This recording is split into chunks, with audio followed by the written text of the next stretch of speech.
Okay, so I just thought it was too good an opportunity to miss, given that we have been learning the sugya of Chacham Adif Manavi, and I realized there's a fascinating Chanuka connection. So I thought we would look at it, and there's a little bit of background, which is important for this, and that is that. One of the things that we spoke about, if you remember when we were learning the Nefesh HaChaim, was that, let's just quickly recap, two of the differences between a Chacham and a Navi.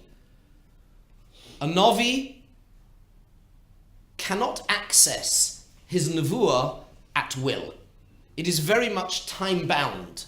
It is when the Rebbeinu Shalom decides, yes, the Navi to some extent prepares himself, becomes mukhan to receive nevuah. But then the Rebbeinu Shalom decides to give him nevuah, and the nevuah is chal, as it were. It is valid and it happens within a certain time span, and then it's finished.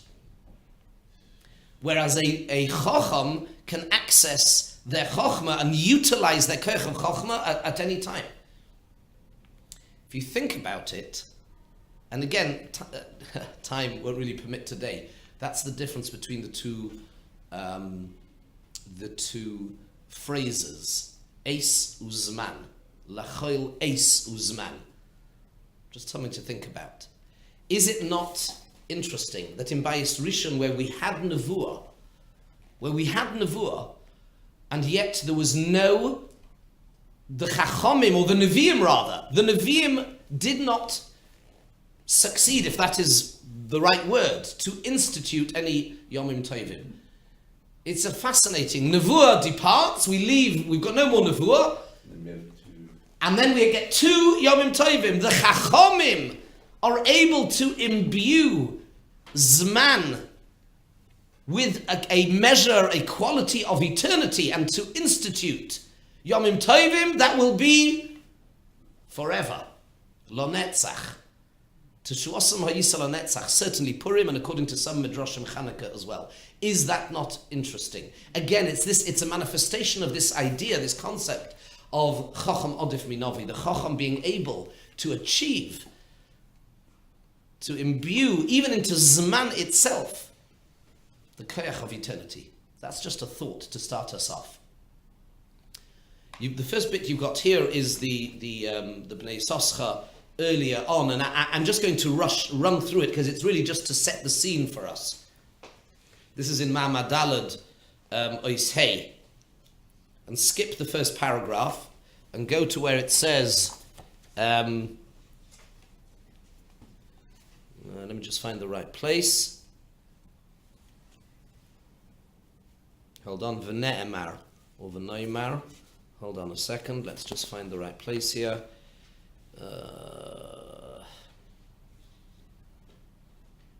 Just a second. Afal Pikein Nimtza. I can't find it exactly on how it corresponds to Lohinichum. It's printed slightly differently. Oh, here we go. In the second paragraph, it is the third line down. V'noimar. Let us say. Hine yodua al pi divrei Moron ha'Arizal. It is well known, on the basis of the words of the Arizal, Hinei hasamach mem behei ovkayim Yaakov, that which we just read yesterday, the struggle that the Sar of Esav, the Samach Mem himself, the Satan, the Yetzer Hara, the Malach HaMoves, he struggles and he has this fight with Yaakov. Vateka kaf yerech Yaakov. So he dislodges the thigh of Yaakov. Now notice that it says thigh and not thighs. It was one thigh. What do thighs represent in deeper thought?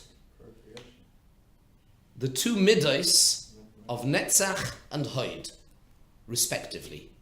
In the structure, in the ruchnistic structure of the midos, which both exist in terms of the way the Rebbeinu Shalom's oir, his shefa, his energy, the way that his light, his kedusha, flows down into this world, and also in terms of our midas, in our ability and our obligation, our imperative to imitate, to emulate, and to build our own tzuras ha'adam using those midas. What those two midas, what the two thighs represent, and we'll talk a little bit about it, is netzach and hoid. Netzach and hoid. Netzach means two things. Netzach means eternity, and it also means to vanquish, to conquer. And that corresponds to Moshe Rabbeinu. Netzach corresponds to Moshe Rabbeinu. And hoid, we are told, and now hoid means, let's just quickly give it a little bit of an explanation. Hoid and hodar go together. And the way the Malbim explains it is as follows. Hodar, we know that hodar is an external manifestation of beauty. The estrog creates hodar. Right. It is aesthetically pleasing. That is what hodar means. Beautiful, an external expression of beauty. Hoid, says the Malbim with his sensitive ear, is the real inner meaning and beauty which then manifests externally as hodar. Ha-hoid va-ha-hodar tzeveimen tzeveimen. L'chaya ilamim. Hoid means the inner meaning and depth and glory and beauty, which then spills out and manifests externally as hodar. And stop and think about it for a second. What was the Syrian Greek culture? What did it represent, if not external beauty? Architecture, music, all these other things which are indeed beautiful. Indeed beautiful. Absolutely beautiful. But internally, it emanated from, says the Ramban in Parshas Achremos, we don't have time to go into it today. Internally, what did it emanate from? And total and utter denial of anything beyond the human intellect. Whatever I can perceive, whatever I can observe empirically, another Greek word, whatever I can rationalize, whatever I can work out with my own mind, Greek philosophy, that has validity. Anything beyond that is metaphysics. It can't be real. So that contradiction. And that corresponded, by the way, Hoid corresponded to Aharon HaKohen. Aaron HaKohen, and again, time doesn't really permit to show and develop how and why Aaron HaKohen corresponded to Hoid, but Aaron had the inner depth and beauty, which then was given expression through the Chovoid v'Sifores of his begodim and his avodah. But Aaron represented Hoid. Both of these two things. Now there's another word, of course, which is central here, which is the word Hoid connects totally to the idea of Hoida'ah, of acknowledgement. Rav Hutner's Rebbeinu used to say famously, the word Hoida'ah means two things. It means, as he used to say in Yiddish, tzedanken, to thank, but really the philosophical underpinning of thanks is acknowledgement, humility, nachgeben. I acknowledge that why do I thank you? That's because I realize I lacked something and you fulfilled that need. So that's an expression, that's an acknowledgement of humility, of my lack, and I acknowledge that, and therefore on the basis of that, the emotion of thanks follows naturally. And we end up with Yomim Tovim, which are Hallel v'Hoida'ah. Hoida'ah is the inner expression, and Hallel is the external expression, which correspond again then both to the world of Teva and the world of Nes, and that's Hadvarim Yeduim. But one more thing, and this is where the Bnei Yissaschar is going with this. We know, I don't know if you sing this ever in Suda Shnishis, Keil Mistater B'Shafar Chevyan, there's a Zemer, there's a Kabbalistic Zemer, where it says, Netzach v'Hoid Yenikas Hanavim. Nevuah, we are told, let's just accept it for the moment. Nevuah is rooted in Netzach and Hoid. Okay? Let's take those pieces of background knowledge and let's try and work with them a little bit. So he says, Yaakov Avinu, what was happening when Yaakov Avinu, and again, I mean, you know that the Pachim Ketanim is the same thing as it's connected to the jug of Shemen, etc. We don't have time to develop that. But V'hinei netzach v'hoid mehem yinikas hanavim, says the Bnei Yissaschar, al kein nifsaka hanavua legamri b'ha'elef hachamishi shehu keneged hoid. And therefore, in history, in the fifth millennia, Elef HaChamishi, which is Neged, which corresponds to Hoid, which is where Nevuah is rooted in that. The inner meaning of Esav managing to dislocate and to dislodge the foot from the thigh, essentially. That support of the body of Torah and connection to Hashem using Nevuah, that was stopped. And that is a consequence and an outcome of Esav managing to successfully dislodge one of the thighs of Yaakov, which corresponds to Nevuah. However, he says, but that was only in the Hoid, not connected the Netzach. The Netzach remains. Netzach Yisrael lo yeshshaker, and that's all we need. That's all we really need for this bit. There's more. Now let's go to the other bit. The next bit that was just the sort of the background. Again, there's so much more over here. But now we want to go over the page to where it says, the second page, top of the page, Venirali Oid. Okay? And now he's commenting on the following. There is a commonality. There is a common point in the Alanism, in both Alanisms that we say, both for Chanuka and for Purim. And in both cases we say, Kashe'omdu aleihem, stood up against them. It's an interesting language. And he says it corresponds to this idea. Because when a thigh is dislodged, the thing that you cannot do is stand up. And therefore, corresponding to that, both times, in the time of Modai, in the time of Amalek and Haman, and also the time of Chanuka, that is where they got in, so to speak. And we'll see about that in a little bit more depth.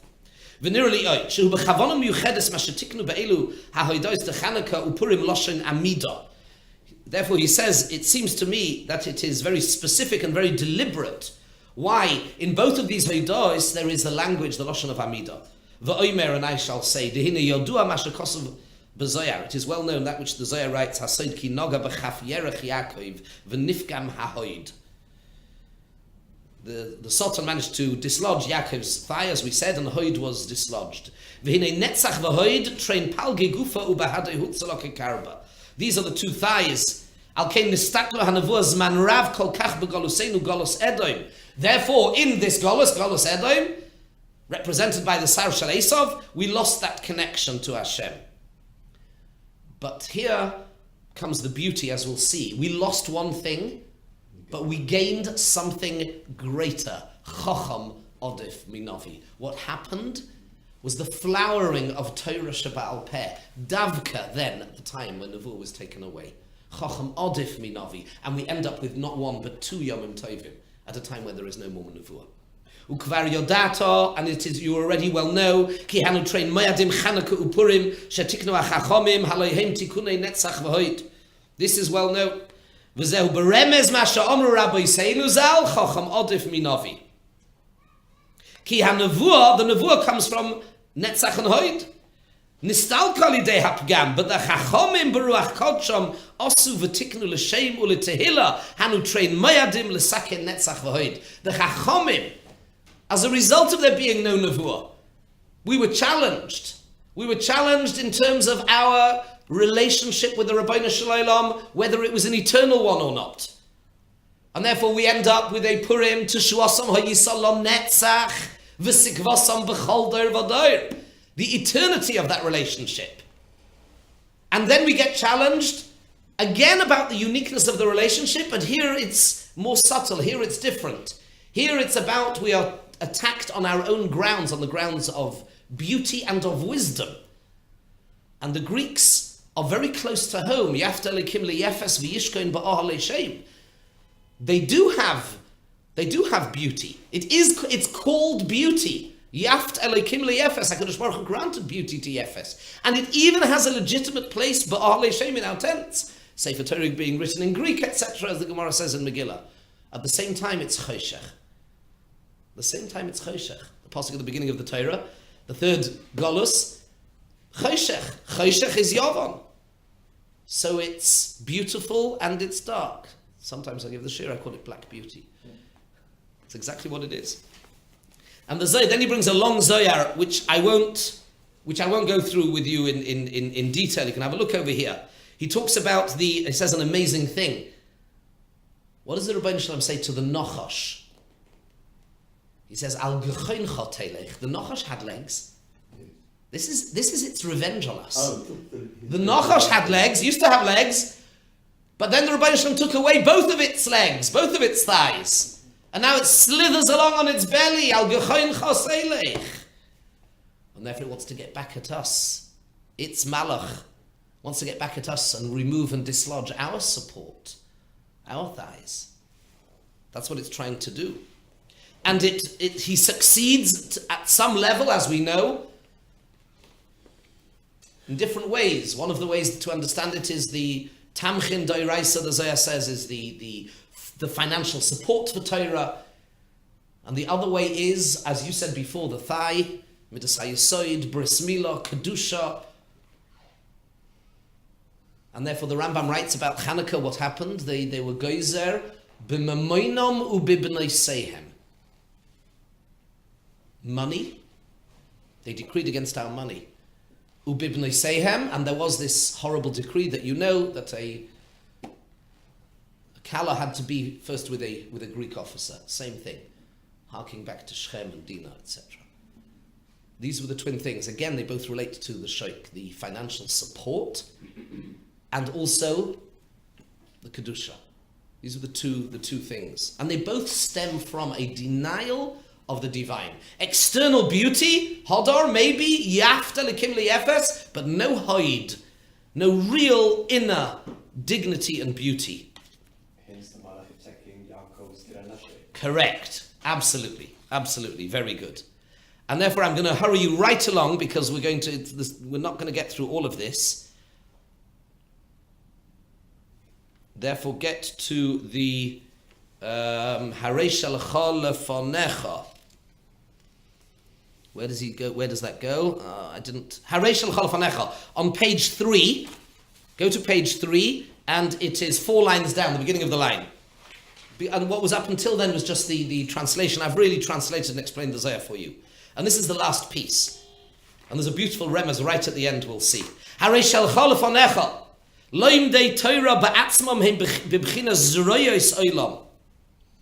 this is a bit more technical. We can't really go through this. Those that learn Torah are the Zroyos Olam, the arms that support the world. Gufa Olam Ahayna Bechinas Chesed Gevurah Tiferes, and the Tamchin Doiraisa, those that support Torah, Nesan and Parnasosam, they are like the Shoikim and the Raglayim, the thighs, the legs, the support which the body rests on, and they are the ideas of Netzach V'Hoid. And that is why Chazal say, the Gemara in Brachos, Kol HaNeviim Kulam Lo Nisnabu Ela Lematil Milei Lekisam Shel Talmidei Chachomim Ulemahana Talmud Chacham Min Nechosov. Says the Gemara that the Yiudim, the promises and the reward that are mentioned in the words of the Nevi'im, they all apply to those who support Torah, either physically or financially. Aval Talmidei Chachomim Atzmon, but the Talmud Chacham themselves, Ayin Leirasa Elokim Zulasecha. That is something so sublime and so holy, it can't even be explained. This was the Eitzah of the Samach Mem. He wanted to get rid from us of any notion of support for Torah. And therefore, Torah would diminish and disappear. Mimela, now you can understand, he says, that's why we say in both Alanisms, we say, Keshe Omad Aleihem Malchus. That was the whole thing. They're trying, he lost the Nachash, lost his legs, lost his support. And he's trying to regain it by cutting away our support. Omad aleim. Ubifratos, and therefore specifically these two moyadim which come to be Mesaken, the Netzach and Hoid, the two thighs and raglayim of Kedusha. And therefore, Hine anachnu, so what do we do? What do we end up doing? Hine anachnu moedim l'Hashem yizbarach u'mesaprim b'hoida asenu. And we acknowledge and we thank. We thank Hashem k'sha'omad aleim. Because what happened as a result of Omad aleim? We lost Nevuah, which on the face of it is a calamity, is a tragedy, superficially. But what did it lead to? It led to the opening up and the flowering of another whole level of relationship with the Ribbono Shel Olam. The flowering of Torah Shebaal Peh, the Mishnah, the Gemara, the Zohar HaKadosh, the depth and beauty of Torah, which is Chacham Adif Manavi. You can access it at any time. They can be koveya within Zman. They can be koveya. They were koveya 2 Yomim Tovim. How did the Nes of Chanuka come about? Or did the Ramban in Bahal Yisrael came about as a result of Aaron, Bahal Yisrael Saneros? Again, I forgot to mention that before. That's the connection to Midas Hoid. And then you hear, and this is so typical, and we'll finish with this. This is so amazing how the Bnei Yissaschar does. The Gemara, when it talks about the time, the parameters and the time of lighting Chanuka light, we light it from Nacht or Seif Shkia, whatever it is, until when? Ad shetichle regel min hashuk, which literally translates until the foot, there is no more footfall in the market. But that word can also be read as shoik, which means a thigh. Ad shetichle regel min hashoik. The foot is dislocated from the shoik. And that's how we got this Yom Tov. That's how we got the Yom Tov of Chanuka. As a result, going all the way back to that dislocation, the Nachash, jealous that his legs had been cut from under him, his support, and therefore he tried to get at Yaakov and managed to cut away one form of our support, which was Nevuah. As a result of which we ended up with the Chacham Adif Manavi, with Chachma, which is deeper, superior. And we end up with the Yom Tov and the Remez. It is only a Remez, it's not Pshat in the Gemara, but the sensitive ear of the Bnei Yissaschar hears this. Ad shetichle regel min hashoik. The regel was cut away from the shoik. And that's how we end up. And that's how we end up with this Yom Tov. The external beauty, the superficial aesthetic of what seems to be the veneer, the gloss of sophistication, of culture, and it has a measure of beauty. But internally, it's contemptible, it's empty, it's arrogant. It's all about heresy. It's about me, and totally it's the opposite of Hoid. Hoid, which is Hoida'ah, which is acknowledgement, and then thanking. It's the opposite of that. And that is the Yom Tov, therefore, that we end up with, and our chiyuv, and the way that we counter that is with our lights, the lights of Torah, and ultimately the Hoid, the beauty, the glory, the acknowledgement, and the thanks for the Yom Tov, Lahidas L'Hala L'Shimcha Agoda.